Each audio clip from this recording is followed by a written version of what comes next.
ఒక వ్యక్తి తన ఇంటిని రిపేర్ చేస్తుండగా గోడలో ఒక రంధ్రం కనిపించింది. వాల్పేపర్ తీసేస్తే అది ఇనుప ద్వారమని తెలిసింది. వింత కీహోల్ చూసి మునుపటి రోజు పడేసిన ఒక ఇనుప ముక్క గుర్తొచ్చింది. ద్వారం తెరిచి చూస్తే లోపల ఖాళీ గది ఉంది. అతని భార్య లోపలికి రాకముందే లైట్లు మినుక్కుమన్నాయి. ఎలక్ట్రికల్ సమస్య అనుకుని రిపేర్ మన్ని పిలిచాడు. కాని బేస్మెంట్లో ఎలక్ట్రికల్ వైర్లతో నిండిపోయి ఉండటంతో రిపేర్ మన్ ఏం చేయాలో తెలియక వెళ్లిపోయాడు. ఆ రాత్రి విసుగ్గా ఉన్న అతను ఆ ఇనుప ద్వారం వెనక గదిలోకి వెళ్లాడు.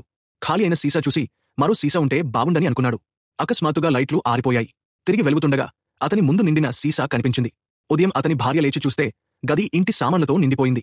ఆమెకు అతను మానసికంగా కుంగిపోయాడనిపించింది. కాని అతను ఆమెను ఏదైనా కోరుకోమన్నాడు. లైట్లు ఆరి తిరిగి వెలుగుతుండగా నేలపై నగదు కుప్ప కనిపించింది. లైట్లు మినుకుమన్న ప్రతిసారి ఆ దంపతులు టన్నుల కొద్దీ డబ్బు బయటకు తీసుకొచ్చారు. కాని తీవ్ర ఆనందం తర్వాత అంతులేని శూన్యం వచ్చింది. ఆ దంపతులకు ఆరోగ్య సమస్యల వల్ల పిల్లలు కలగలేదు. కాని ఈ మాయగది ముందు ఆ స్త్రీకి ఒక విచిత్ర ఆలోచన వచ్చింది. ఒకరోజు అతను ఇంటికి వచ్చేసరికి మంచం మీద ఒక బిడ్డ కనిపించింది. అతను ఒక పిల్లాడిని కోరుకున్నాడు. కాని ఇది సరైనది కాదని తెలుసు. ఆ బిడ్డను గదిలోకి తీసుకెళ్లి దాన్ని అదృశ్యం చేయాలనుకున్నాడు. కాని అతని కోరిక కూడా పిల్లాడిని కలిగి ఉండటమే. విచారంగా ఆ బిడ్డను ఉంచుకున్నారు. ఈ విధంగా వచ్చిన బిడ్డ సురక్షితమేనా అని ఆందోళనతో అతను ఆన్లైన్లో వెతికాడు. గత ఇంటి యజమాని హత్యకు గురైనట్లు తెలిసింది.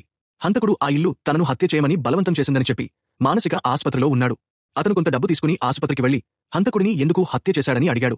అతను ఆ ఇంట్లోకి వచ్చినట్లు తెలిసి హంతకుడు వీలైనంత త్వరగా వెళ్లిపోవాలని, లేకపోతే ఊహించలేని పరిణామాలు ఎదురవుతాయని హెచ్చరించాడు. ఇంటికి వెళ్తూ గ్యాస్ కోసం ఆగాడు. చెల్లింపు చేయబోతే జేబులోని డబ్బు బూడిదైపోయింది. ఏదో తప్పు జరిగిందని తెలిసి ఇంటికి వెళ్లి కొంత డబ్బు తీసుకుని కిటికీ బయటపడేశాడు. అనుమానించినట్లే డబ్బు కొన్ని సెకండ్లలో బూడిదైపోయింది. ఒక పెయింటింగ్ ద్వారం సగం లోపల, సగం బయట ఉంచాడు. బయట ఉన్న భాగం బూడిదే, లోపల ఉన్న భాగం అలాగే ఉండిపోయింది. ఈ వింత దృశ్యాన్ని చూసి మరింత దర్యాప్తు చేయాలనుకున్నాడు.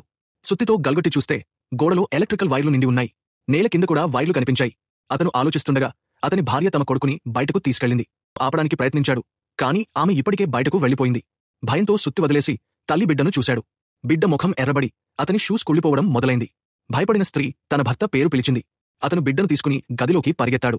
ఆ తర్వాత దంపతులు చూసిన దృశ్యం వాళ్లను భయపెట్టింది. ఆ బిడ్డ ఒక చిన్న అబ్బాయిగా మారిపోయాడు.